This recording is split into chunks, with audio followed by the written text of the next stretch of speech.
Bienvenue dans cette plongée fascinante au cœur des conflits les plus absurdes de l'histoire. Imaginez des guerres déclenchées non par des ambitions territoriales ou des rivalités politiques, mais par des incidents aussi insignifiants qu'une oreille coupée ou un seau en bois volé ou même des pastèques et des cochons errants.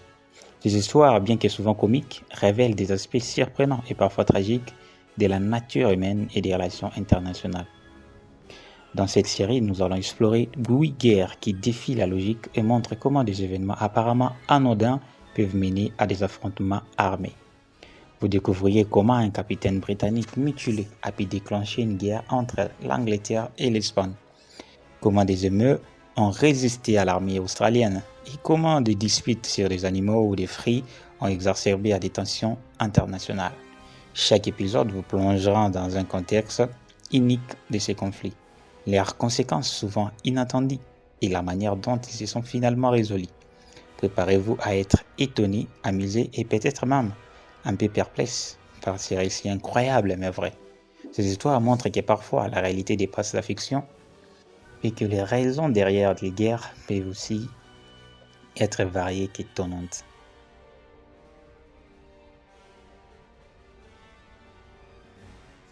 Un soldat grec poursuit son chien qui traverse la frontière bulgare. Les tirs qui s'ensuivent déclenchent un conflit entre la Grèce et la Bulgarie, nécessitant une intervention internationale pour établir la paix. Les conflits ont entraîné des pertes humaines et a nécessité une intervention internationale pour rétablir la paix, mettant en lumière les tensions régionales et la fragilité des relations entre les deux pays. La Société des Nations, aujourd'hui les Nations Unies, a négocié un cessez-le-feu et a aidé à rétablir les relations entre la Grèce et la Bulgarie, soulignant l'importance de la diplomatie et de la coopération internationale pour la résolution des conflits.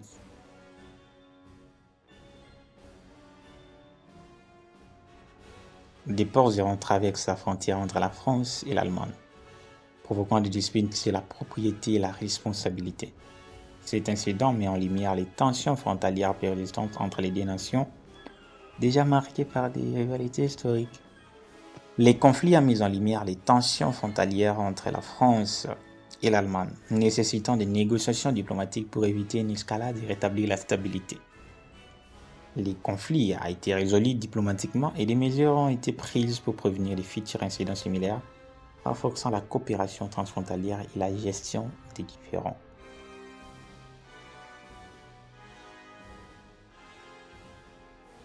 Au Texas, des colons américains accusent des Mexicains de voler des pastèques.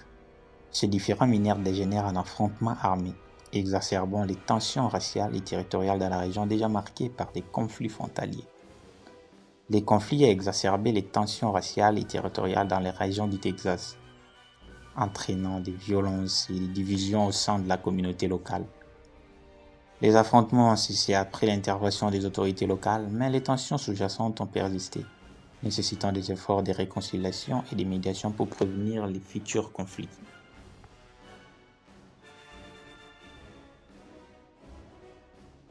Le vol d'une vache par des soldats nicaraguayens est perçu comme une provocation par les Costa Rica. Les tensions entre les deux pays s'intensifient rapidement, menant à un conflit armé avec des escarmouches le long de la frontière. Les conflits ont entraîné des pertes humaines et exacerbé les tensions entre les Costa Rica et le Nicaragua, affectant les relations diplomatiques et commerciales entre les deux pays. La guerre s'est terminée par un accord de paix négocié, mais les relations entre les deux pays se sont restées tendues pendant des années et des années, oui, des années et des années, nécessitant des efforts diplomatiques continus pour rétablir la confiance.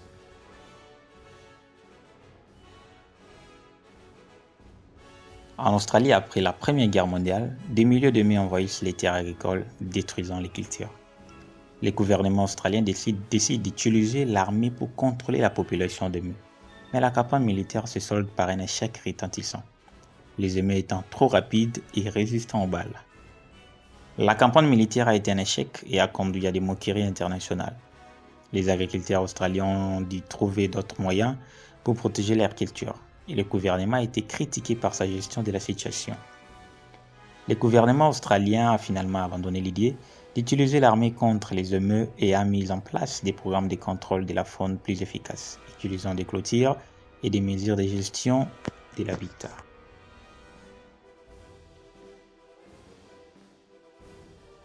Sur l'île San Juan, infirmier américain Lyman Cutler tue un consul appartenant à un colon britannique. Cet incident mineur exacerbe les tensions territoriales entre les États-Unis et le Royaume-Uni, menaçant de dégénérer en conflit armé.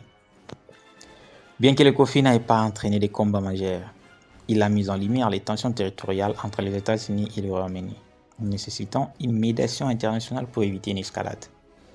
Le conflit a été résolu pacifiquement grâce à la médiation de Guillaume Ier d'Allemagne, qui a attribué les îles San Juan aux États-Unis, apaisant ainsi les tensions et rétablissant la paix.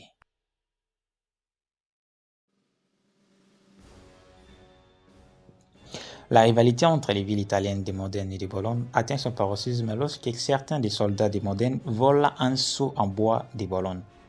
Ce seau, symbole de la fierté bolognaise, déclenche une guerre de 12 ans. Waouh!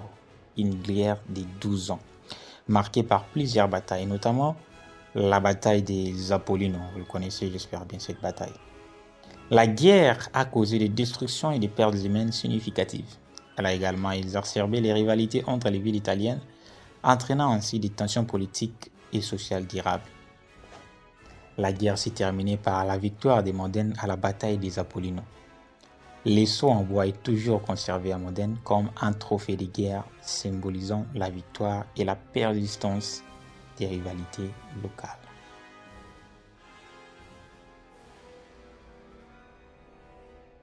Nous sommes en 1731. Lors d'un incident en mer, un officier espagnol coupe l'oreille de Robert Jenkins, capitaine britannique accusé de contrebande. Jenkins présente son oreille au Parlement britannique en 1738, attisant les tensions commerciales et coloniales entre l'Angleterre et l'Espagne. Cet incident devient le prétexte pour déclarer la guerre en 1739. La guerre a entraîné des pertes humaines et matérielles importantes des deux côtés. Elle a également contribué à l'instabilité des colonies espagnoles et britanniques en Amérique, perturbant les commerces et les relations diplomatiques. Le conflit s'est terminé par les traités de la Chapelle en 1748, qui a rétabli le statu quo ante bellum, c'est-à-dire que les territoires conquis pendant la guerre ont été restitués et les tensions commerciales ont été temporairement apaisées.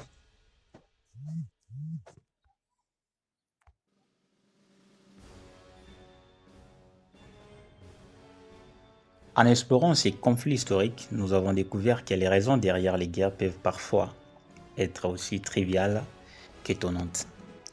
Ces histoires montrent que la nature humaine est complexe et que les relations entre les nations peuvent être imprévisibles. Oui. Ces guerres absurdes nous rappellent l'importance de la diplomatie et de la communication pour résoudre les conflits avant qu'ils ne se dégénèrent. Elle illustre également comment des événements mineurs, peuvent avoir des conséquences disproportionnées, affectant des vies et des nations de manière durable. Ces récits nous offrent une perspective unique sur l'histoire et nous invitent à réfléchir sur les motivations humaines et les dynamiques internationales. Ils nous rappellent, même dans les moments les plus absurdes de la vie, il y a toujours une leçon à tirer et une histoire à raconter. Même les moments les plus absurdes de la vie, dans la vie, il y a toujours une histoire à raconter et une leçon à tirer.